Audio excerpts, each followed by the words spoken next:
திருச்சி தான் திராவிட இயக்கத்துடைய தத்துவம் பிறந்த இடம். அடிப்படை கொள்கைவாதிகள் இங்கே ராமகிருஷ்ணன் சொன்ன மாதிரி குண்டு சாந்தன் போன்ற நம்முடைய தேசிய தலைவர் பிரபாகருடைய தாய் தந்தையாரே இங்கே தான் இருந்தாங்க. 9 கோலும் ஒன்றாய்க்கான பிள்ளையார் பற்றி பாருங்க, அங்க ஒரு பிள்ளையார் பார்த்தே தப்பு. அரசியல் பார்த்தா விஞ்ஞான பூர்வமா 9 கோலும் ஒன்னா பார்த்த என்ன ஆகும்? ஆக ஒரு வண்ணத்தின் தீண்டாமை எங்கிருந்து வந்தது என்றால், புரட்சியாளர் அம்பேத்கர் தான் தோற்றுவிக்கப்பட்ட இயக்கத்தினுடைய கொடியினுடைய வண்ணத்தை நீளமாக மாற்றுகிறார். மடை மாத்துறதுக்கு தான் அவங்க தொடர்ச்சியா என்ன பண்றாங்கன்னா, இவங்க 2 பேரும் தொடர்ச்சியா அந்த சண்டை போட்டுட்டே இருந்தாங்கன்னா மட்டும்தான் அதை செயல்படுத்த முடியுங்கிற வேலையை அவங்க செஞ்சுக்கிட்டே இருக்காங்க. இன்றைக்கு நீ கருப்பு சிவப்போடு நீளத்தை இணைத்த முதல் பெரியார் இயக்கம் திராவிடர் பெரியார் கழகம். முதல் பெரியார் இயக்கம். மலரட்டும் மலரட்டும் மலரட்டும் மலரட்டும் கருப்பு செங்கொடி மலரட்டும் கருப்பு செம்பொடி மலரட்டும் மலரட்டும் மலரட்டும் மலரட்டும் மலரட்டும் நீல செங்கொடி மலரட்டும் நீல செங்கொடி மலரட்டும். வாழ்க வாழ்க வாழ்கவே வாழ்க வாழ்க வாழ்கவே தந்தை பெரியார் வாழ்கவே தந்தை பெரியார் வாழ்கவே வாழ்க வாழ்க வாழ்கவே வாழ்க வாழ்க வாழ்கவே புரட்சியாளர் அம்பேத்கர் புரட்சியாளர் அம்பேத்கர் வாழ்க வாழ்க வாழ்கவே வாழ்க.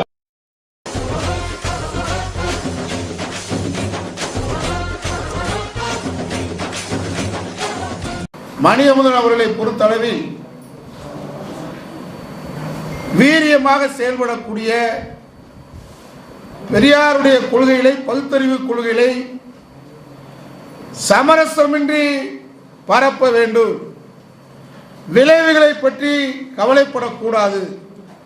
விளைவுகள் எதுவானாலும் அதை சந்திப்பதற்கு தயாராக இருக்க வேண்டும் என்கின்ற இளைஞர் பட்டாளத்தை தேடி தேடி காணொளி வாயிலாக, முகநூல் வாயிலாக கண்டுபிடித்து இன்றைக்கு தமிழ்நாடு முழுவதும் உள்ள வெளிநாட்டில் வாழக்கூடிய தமிழர்கள்லாம் தொடர்பு கொண்டு இந்த அமைப்பிற்கு தங்கள் ஆதரவை தெரிவித்துக் வருகின்றார்கள்.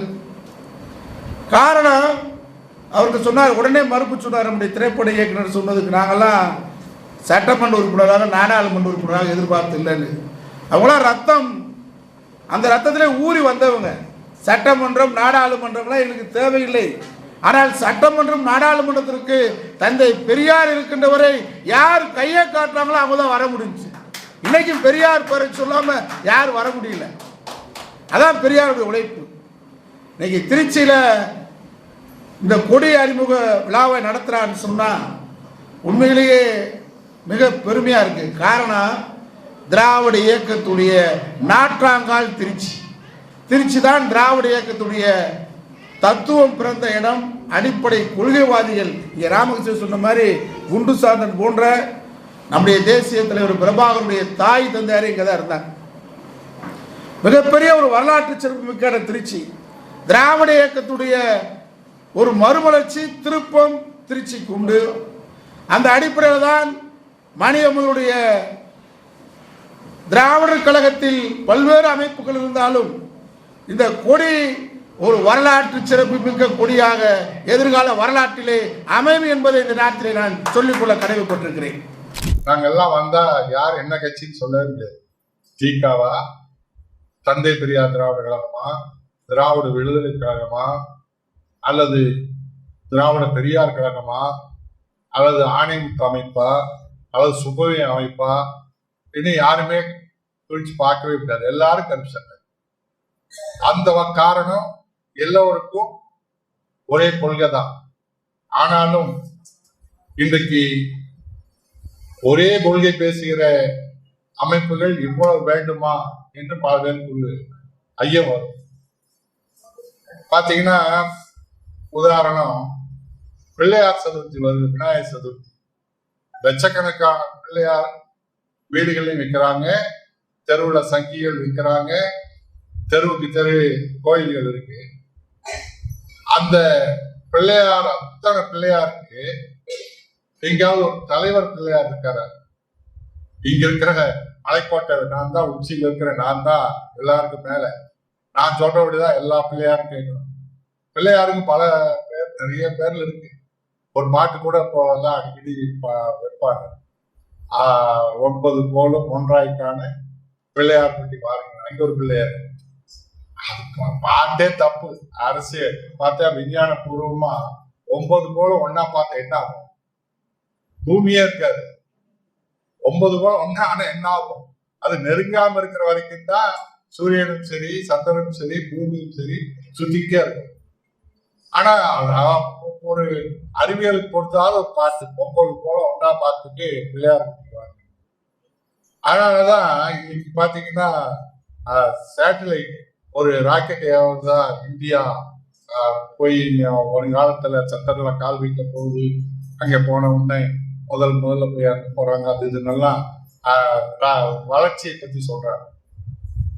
அதான் அப்ப போய் முதல் இந்தியன் முதல்ல போய் கால் வச்சான்னா நிச்சயமா அங்க முதல்ல வைக்கிறவன் இந்தியனா இருக்க மாட்டான்.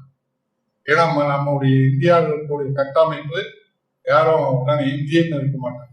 யார் முதல்ல காலை வச்சார் சொன்னா உடனே ஒரு ஜாதி சங்க கொடியை பிடிக்கும். அதெல்லாம் எஜாதிக்காரன் தான் முதல்ல வச்சார். அதாவது மனிதர்களுக்கு தீண்டாமை இருக்கும். ஊர் பெயர்கள் கூட காலனி என்கிற பெயரில் தீண்டாமை இருந்தது. ஆனால் ஒரு வண்ணத்திற்கு தீண்டாமை இருந்தது. இந்தியாவை தவிர வேறு எங்கும் எதிர்பார்க்க முடியாது. நன்றாக நினைத்து பாருங்கள். கருப்பை கூட ஒரு சில இடங்களில் கொடியில் வண்ணத்தை சேர்த்துக் கொள்வார்கள்.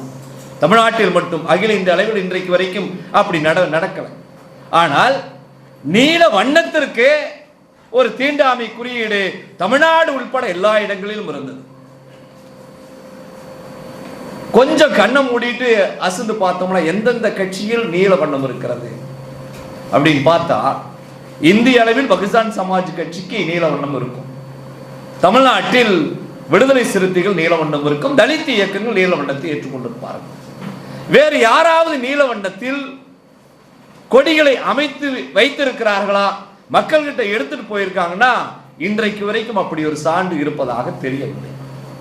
ஆக ஒரு வண்ணத்தின் தீண்டாமை எங்கிருந்து வந்தது என்றால், புரட்சியாளர் அம்பேத்கர் தான் தோற்றுவிக்கப்பட்ட இயக்கத்தினுடைய கொடியினுடைய வண்ணத்தை நீளமாக மாற்றுகிறார். அம்பேத்கர் கொண்டு வந்து ரிசர்வ் பேங்க் இந்தியாவில் அச்சடிக்கப்பட்ட பணத்திற்கு தீண்டாமை இல்லை. ஆனால் அம்பேத்கர் அவர்கள் உருவாக்கப்பட்ட இயக்கத்திற்கு தேர்ந்தெடுக்கப்பட்ட வண்ணத்தின் கலரில் இன்றைக்கு வரைக்கும் தீண்டாமை குறியீடு இன்றைக்கு வரைக்கும் இருக்கிறது. இவைகள் எல்லாம் களைய வேண்டும் என்று நினைக்கிற இயக்கமாக தான் திராவிடர் பெரியார் கழகம் தோற்றுவிக்கப்பட்டிருக்கிறது. நான் தோழர் மணியா அமர்களை பற்றி தோழர் விடுதலை வீரர் இடத்துல பேசி, தோழர் எனக்கு பெரிய அளவில் அறிமுகம் இல்லை, பொதுவான நிகழ்ச்சிகளை நாங்கள் கலந்து கொண்டிருக்கிறோமே தவிர தனிப்பட்ட வகையில் எங்களிடையே உறவு இல்லை, தோழர்களை பற்றி சொல்லுங்கள் என்று கேட்கிற பொழுது, திராவிடர் விடுதலை கழகத்தில் பணி செய்த தோழர் எந்த இடங்களிலும் தன்னை சமரசம் செய்து கொள்ளாத நபர். அதுதான் ரொம்ப முக்கியமா பார்க்க. அது சில பேர் இது தனிப்பட்ட வாழ்க்கைங்க, இதுல நம்ம தலையிட முடியாதுன்னு சில பேர் சொல்லுவார். சிலர் அரசியல் வேறு குடும்பம் வேறு என்று பார்த்துக் கொள்வார்கள். தோழர் மணியமதன் தனிப்பட்ட வாழ்க்கையிலும் சரி, குடும்ப வாழ்க்கையிலும் சரி, அரசியல் வாழ்க்கையிலும் சரி ஏற்றுக்கொண்ட கொள்கைக்கு நேர்மையாக இருப்பார். எந்த இடத்திலும் தன்னை சமரசம் செய்து கொள்ளாத தோழர் என்கிற அடையாளத்தை தோழர் விடுதலை வீரன் அவர்கள் எங்களிடத்தில் சொன்னார். அதனால்தான் பல்வேறு இயக்கங்களில் இருக்கக்கூடிய சூழலிலும் கூட இன்றைய தேவை இதுவோ, அந்த தேவையை முடிவு செய்வதற்கு, அந்த தேவையை பூர்த்தி செய்வதற்கு மீண்டும் ஒரு திராவிடர் பெரியார் கழகத்தை இந்த மண்ணில் உருவாக்கி, இந்த மண்ணில் இன்றைக்கு கொடியை உருவாக்கி இருக்கிறார். கொடி கூடுதலா ஒரு நீளத்தையும் சேர்த்தது இருக்குல்ல, அது பெரும் சிறப்பு. ஏன்னா அது ரொம்ப அவசியம். இந்த நேரத்தில் ஒரு பெரிய விவாதம் ஒன்று போய்கிட்டே இருக்கு. என்னன்னா,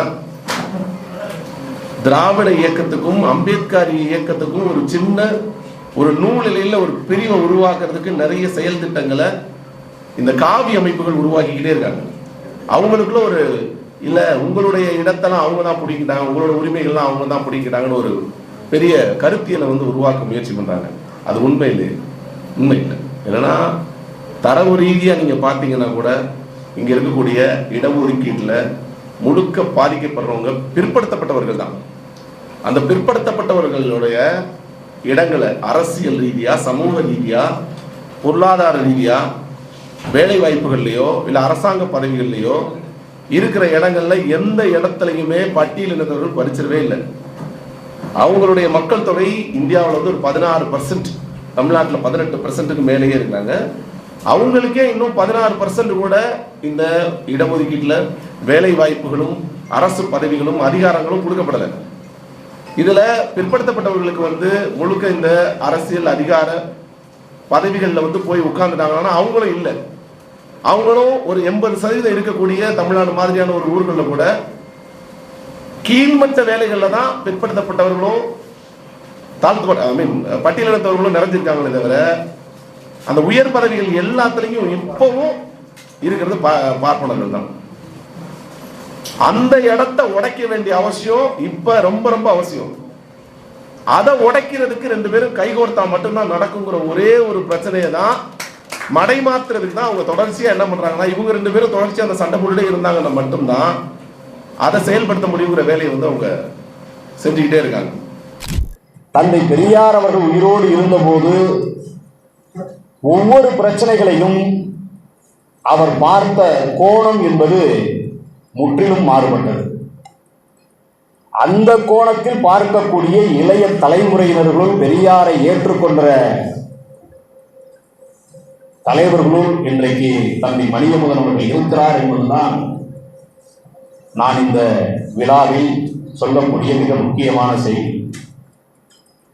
நம்முடைய இயக்குனர் கௌதமராஜ் அவர்கள் இங்கே சொன்னபோது, இந்த கொடியை பற்றி சொன்னபோது நீளம் கலந்திருக்கிறது என்று சொன்னார்.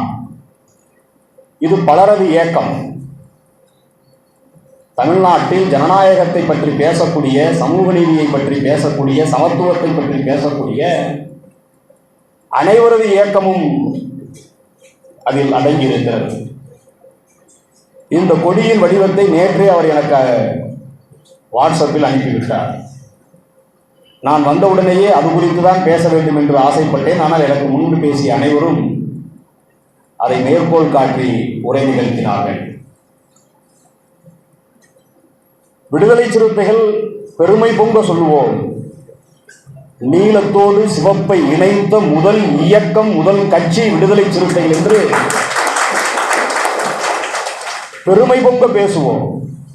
ஏனென்றால் நீலம் தனியாகவும் சிவப்பு தனியாகவும் கருப்பு சிவப்பு தனியாகவும் இயங்கிய காலம் 90களுக்கு முன்னால். 1990 ஏப்ரல் திங்கள் 14ஆம் நாள் புரட்சியாளர் அம்பேத்கர் அவர்களின் பிறந்த நாளில் நீலம் சிவப்பு நட்சத்திர கொடியை மதுரை மண்ணில் ஏற்றிய போது அன்றைக்கு நீலத்தோடு சிவப்பை ஏன் இணைத்தார் என்று நமக்கு தெரியாது. அது ஒரு விடலை பருவம் என்றுதான் சொல்ல வேண்டும் என்னை போன்றவர்களுக்கு. ஆனால் இன்றைக்கு அதை பெருமை பொங்க பேசுகிறோம். நீலத்தோடு சிவப்பை இணைத்த முதல் கட்சி என்று சொல்கிறோம்.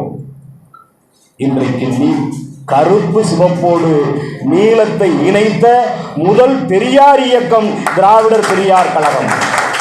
முதல் பெரியார் இயக்கம் எனக்கு தெரிந்த வகையில் முதல் பெரியார் இயக்கம். அந்த பெருமை திராவிடர் பெரியார் கழகத்திற்கு இருக்கிறது.